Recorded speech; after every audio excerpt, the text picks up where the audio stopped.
Boyfriend had sex with me while I was blacked out on a cruise, laughed about it, and now I'm pretending everything's fine. We're traveling with my boyfriend, 29M, his brother and his partner. We went on a cruise and got extremely drunk. I have a good tolerance generally, but yesterday for the first time I blacked out. I don't remember how I got to my cabin and I woke up naked. Didn't think too much about it because I had to rush and leave the boat that had arrived at our destination. My boyfriend was sleeping in the twin bed next to me. We start driving down and at lunch we have a moment alone and he tells me he fucked me while I was unconscious. He came in me and didn't clean up afterwards. He starts laughing as if it was a really funny joke and I nervously giggle not knowing how to react. He says to me, "You like it, right?" At this point I'm realizing I feel disgusted and dirty. I had realized I was wet during the day and didn't understand why. When he sees that my reaction isn't positive he gets mad. He expects me to find it funny. When I ask for space he gets annoyed. For the rest of the day I'm holding back tears and he started to realize he fucked up.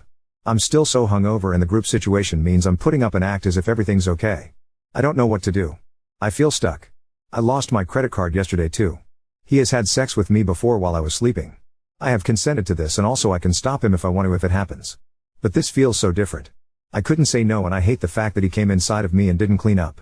I feel like so disrespected, mostly too because of how he expects me to find it funny. The time difference with my home country means I can't talk to anybody.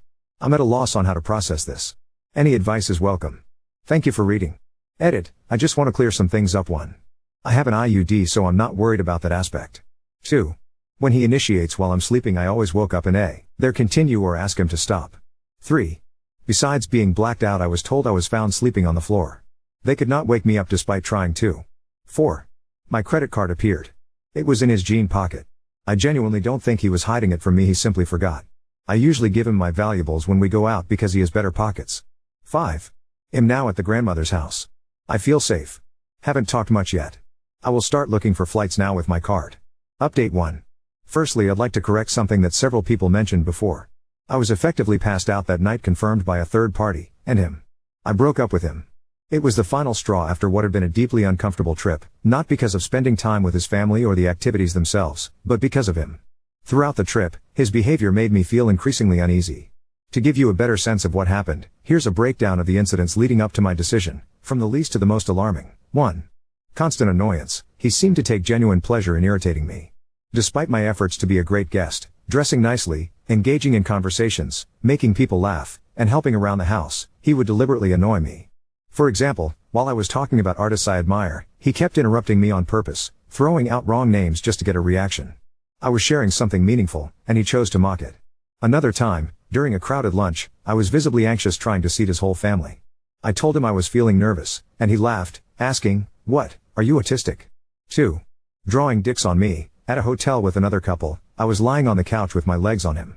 He started drawing dicks on my calves with a ballpoint pen, despite me repeatedly asking him to stop. I felt humiliated in front of his friends, whom I had just met 2 days earlier. When I finally got up and left early, he seemed baffled that I was mad but later offered a half-hearted apology. 3. Flashing me in public. One night, after drinking with his brother, 27M, and his brother's girlfriend, 21F, he asked me to take a picture of him and his brother. When I aimed the camera, I realized he had pulled out his penis. Thankfully, the girlfriend didn't notice, but I was shocked and immediately distanced myself for the rest of the night. He just laughed it off with his brother, not taking me seriously, again. 4. Unconsented sex. The most disturbing incident happened when I passed out from drinking. The next day, during a road trip to his grandmother's house, he told me what had happened. His brother's girlfriend confirmed to me that she had tried to wake me up, shaking and yelling at me, but I was completely unresponsive. Despite knowing this, he decided to undress me and have sex with me while I was passed out. Instead of caring for me, changing my clothes, making sure I was safe, hydrated, and not at risk of choking, he violated my trust. He knows how meticulous I am about cleaning up after sex, and yet, in my most vulnerable state, he did the opposite of taking care of me. After he told me, I was catatonic for the rest of the drive. I felt trapped, with 8 hours more to go alone in that car. That night, I confronted him not only about the unconsented sex but about all the unresolved issues in our relationship, including him texting prostitutes, supposedly for a potential client. I had the brilliant idea of recording the conversation. This will serve as a constant reminder of how he isn't the man I thought him to be. The recording is an hour long. I made a transcript of it and processed it through an AI to get this summary. As stupid as it sounds, I used it to put into words what I couldn't quite express. The following summary doesn't even cover the entirety of all the awful things he said. Keep in mind we were dating for 2 years together and living together for 1. I am still shocked how you think you can know someone and actually have a completely different person. This is the summary of the recording. Feel free to skip it, it is quite long. 1. Sexual boundaries and consent violations. One of the most alarming aspects of the conversation is your revelation that your partner had sex with you while you were passed out drunk. You clearly express that you felt violated and used, as you were in no condition to give consent in that moment. You describe waking up to realize that he had left his semen inside you without cleaning you up, which made you feel disgusted and humiliated. Your quote, "You had sex with me while I was passed out drunk. I couldn't wake up, and you didn't even clean me up after you came inside me. I didn't realize until hours later, and it made me feel so dirty." In response, he offers a weak apology, trying to justify his actions by saying he thought he had your prior consent, but clearly didn't understand that consent must be ongoing and cannot be given when someone is incapacitated. His response, "I thought I had your consent because of what we talked about before, that I could do it when you were sleeping. Now I see you didn't like it, but in my mind, I thought it was okay." This statement shows a lack of understanding of consent and disregard for your autonomy. Even more concerning is that when you first brought it up, he laughed at the situation, showing a lack of empathy and a clear dismissal of the seriousness of the violation. 2. Humiliation and disrespectful actions. You mentioned several instances where your partner humiliated or disrespected you in public and private, such as drawing penises on your body without your consent and flashing you in front of others. These actions made you feel deeply embarrassed and devalued, especially when they occurred in front of his friends, whom you had just met. Your quote, "You drew penises on my body in front of your friends, and I felt humiliated. I barely knew Hesa people, and you made me feel exposed and embarrassed." Rather than understanding your discomfort, he minimizes the situation, framing it as a harmless joke and dismissing your reaction as an overreaction. His response, "I don't see why you're so upset. Drawing penises on you is just a sign of affection to me, it's not a big deal. I thought we were all friends, and you're being insecure." This response is highly problematic as it shows a lack of respect for your feelings and boundaries. By framing your discomfort as insecurity, he invalidates your experience and shifts the blame onto you. 3. Dismissive attitude toward your emotions. Throughout the conversation, he repeatedly dismisses your emotions, making you feel as though you are overreacting or that your feelings are not valid. This is a common tactic in emotional manipulation known as gaslighting, where the perpetrator makes the victim doubt their own perceptions and feelings. Your quote, "I've been asking you to stop doing these things that make me feel disrespected, but you keep ignoring my boundaries. It's exhausting to constantly ask for basic respect." His response, "I think you're getting too hung up on these small things. You're overreacting to things like the drawing and the flashing. It's not that serious." By telling you that you're overreacting, he is invalidating your very real and reasonable feelings of discomfort and disrespect. This behavior erodes your confidence in standing up for yourself and contributes to your emotional exhaustion. 4. Inconsistent apologies and lack of accountability. He apologizes several times throughout the conversation, but his apologies are often followed by excuses or justifications, which undermines their sincerity. Rather than taking full accountability for his actions, he frequently deflects or tries to rationalize his behavior, making it difficult for you to trust that he will change. Your quote, "It's not just one thing, it's been a series of events that they made me feel disrespected and like I'm just your f***ck toy. I don't feel like you're my best friend. I can't trust you when you keep crossing my boundaries." His response, "I'm sorry, but I didn't think it was that big of a deal. I've been messing up a lot, but these things aren't who I am. I think it's just a bad string of events. We can work it out together." By downplaying the significance of his actions, he is avoiding the responsibility of truly understanding and addressing your feelings. His apologies lack depth and reflection, leaving you feeling unheard and dismissed. 5. Failure to prioritize emotional intimacy. You express feeling like you're not part of a true partnership and that he doesn't prioritize emotional intimacy with you. You feel like you're being treated more like an accessory or an object than a partner, despite making significant efforts to maintain the relationship. Your quote, "I don't feel like we're a team anymore. I've been making so much effort to be a good partner, but it feels like I'm just here for your benefit, not as an equal." His response, "I love you, and I want to make this work, but I feel like maybe you've been wanting to break up for a while. I think you're being hard on me." Rather than acknowledging your feelings of emotional neglect, he shifts the focus to whether or not you've been considering a breakup, subtly guilt-tripping you and avoiding addressing the core issue of emotional intimacy. This lack of real engagement with your concerns shows that he is not fully committed to the emotional health of the relationship. 6. Gaslighting and emotional manipulation. There are several moments where he uses gaslighting to make you question your reactions, particularly when he tells you that you're being too sensitive or overreacting. This tactic undermines your trust in your own emotions and perceptions, causing you to doubt yourself. Your quote, "Every time I bring up how much these things hurt me, you act like I'm overreacting. Gee, it makes me feel like I'm crazy for wanting basic respect." His response, "I think you're still mad about the sex incident, and that's why you're holding on to this. I've apologized, and I've been trying to make it right, but you're not letting it go." By framing your sustained hurt as unreasonable or excessive, he is invalidating your pain and making it seem like the issue is with your inability to move on, rather than with his actions. 7. Emotional exhaustion and unequal effort. You repeatedly express how emotionally drained you are from constantly having to explain your feelings and ask for respect. You feel like you've been putting in significant effort to make the relationship work, but he hasn't been reciprocating that effort. Your quote, "I've been putting so much effort into being a good guest on this trip, trying to be nice, looking good, and being social, but I feel like it's all for nothing because you don't make me feel valued." His response, "I know you've been making a lot of effort, and I appreciate it, but I feel like maybe you're expecting too much from me." This response further highlights the imbalance in the relationship. Rather than recognizing the unequal emotional labor you're carrying, he subtly shifts the responsibility back onto you, implying that you are asking too much. "I wish I could upload the original audio without compromising privacy. It is so much worse than what's written above, but at least this gives you a gist of how insensitive he was being. Throughout the conversation I cry a lot, just begging him to treat me right, with respect. And he just doesn't get it. He shows no empathy, no understanding." Bonus interaction that didn't enter in the summary: he was proud he hadn't drawn dicks or flashed me again. He said it as proof that he was improving. I ended the conversation by clearly stating that I wanted to leave as soon as possible. We slept separately that night. The next morning, he apologized. I pretended to accept it, as I wasn't going to risk further harm. He seemed to believe I would stay a few more days, hoping to make things right, but I had already made up my mind. On the day I left, I secretly packed my bags and booked a hotel room. I had spoken to my best friend and therapist, who both urged me to leave as quickly as possible. They gave me the strength to act, as I had been in such a shutdown state that I didn't know if I could do it alone. The first person I told I was leaving was his grandmother, a woman I love and admire. She's the kindest, most joyful person, and I had planned to make up an excuse for leaving. After dinner I got her to sit down with me alone in a nonchalant way that wouldn't raise suspicions. Instead of lying, I broke down and told her the truth about the unconsensual sex. She held me as I cried for the first time since it happened, and she stayed with me, comforting me as I continued to sob. She told me what happened wasn't love and that she was pissed at her grandson. She even offered me money and a ride to the hotel, doing everything she could to support me when I needed it most. When the taxi arrived, my, now ex-boyfriend was confused, but I didn't care. Leaving the rest of his family was awkward, and I don't know how much they know. Despite everything, I felt an immense sense of relief as I drove away. This trip opened my eyes to the extent of the emotional and physical violations I had been enduring. What started as subtle disrespect and annoyance escalated into clear boundary crossing and violations of trust. I finally realized that I deserved better, respect, care, and love that was genuine. Walking away wasn't easy, but it was necessary for my well-being. With the support of those who truly care for me, I know I'll be able to heal and move forward from this chapter of my life. I am now safe at home and have not drunk for a whole week. During the past months I had become dependent on alcohol, and during the vacation it turned into full-out abuse. I have had enough and I feel so much better. That beer at 6 p.m. fools you into thinking it makes you feel better, and then it ends up in you being wasted. I do not miss being hungover every day.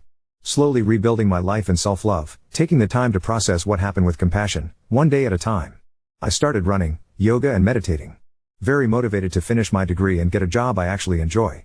I feel excited for the future. I am much more at peace. If you are curious of another issue we had in our relationship, this is a post I made about him a couple of months ago.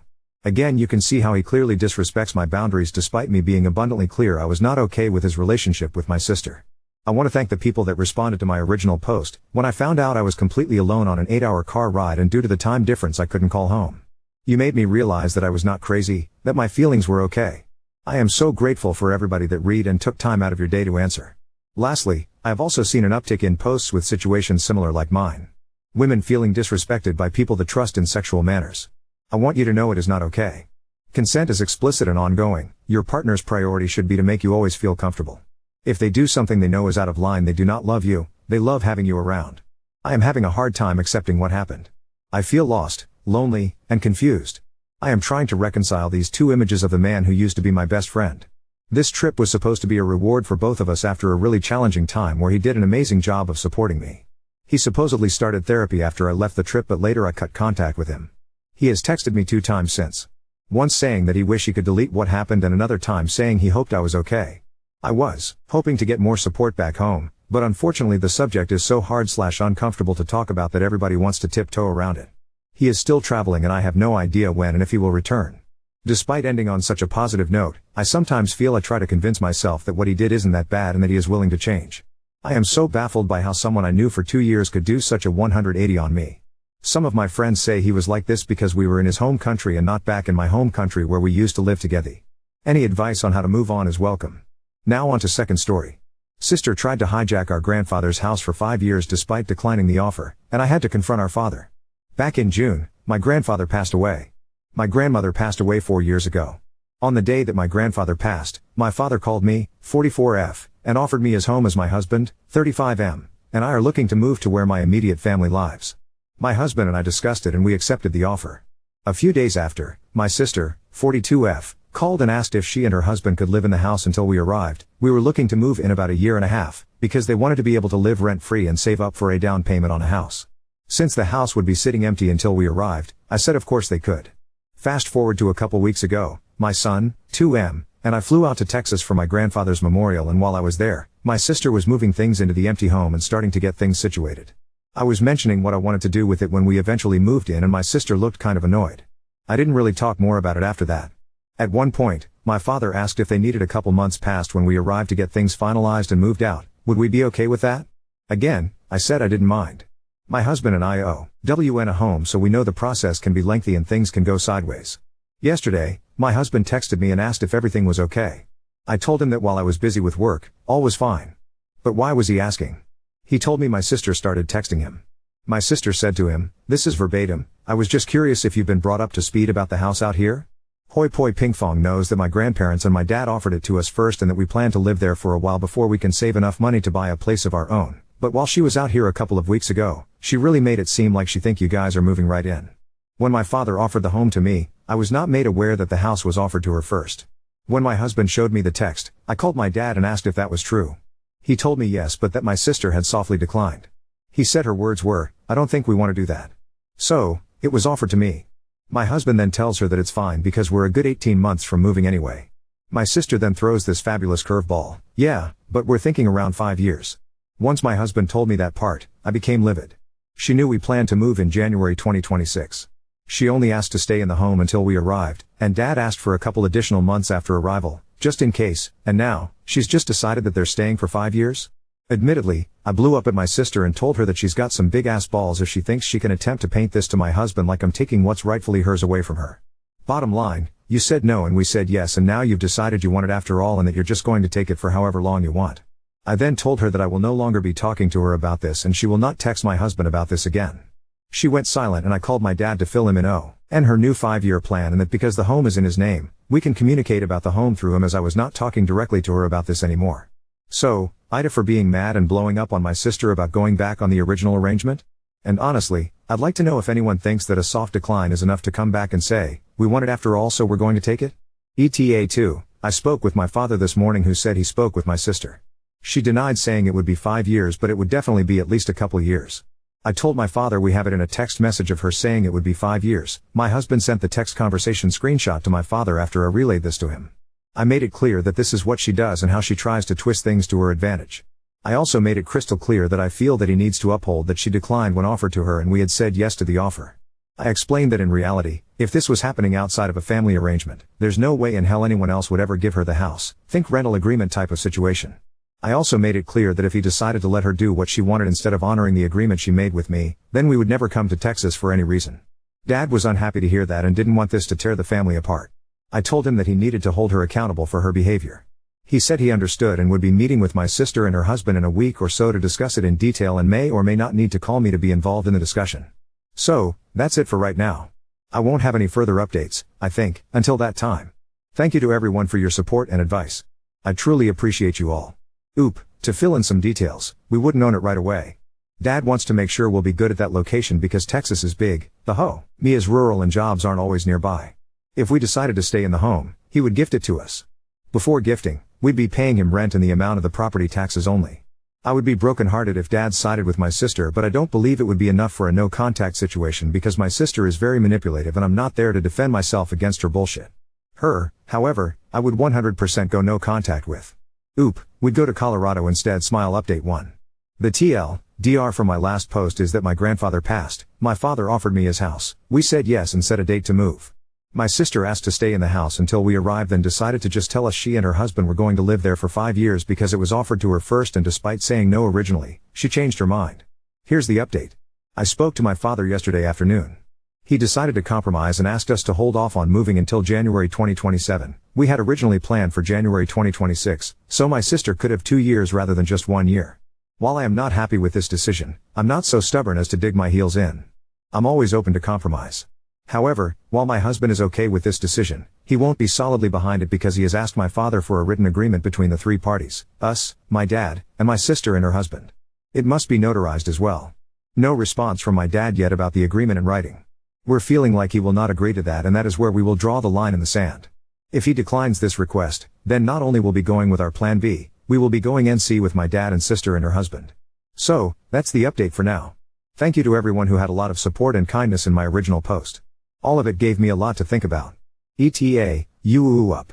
Just like y'all thought. Dad said no to the written agreement. He said he's instead going to make some changes to his will that will settle the matter for good.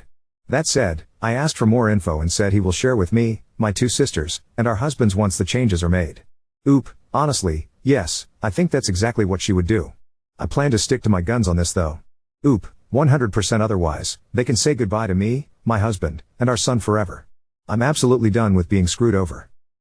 If I had to put a label of favorite on anyone, I'd say it's my youngest sister, who is not involved in this at all. Lol.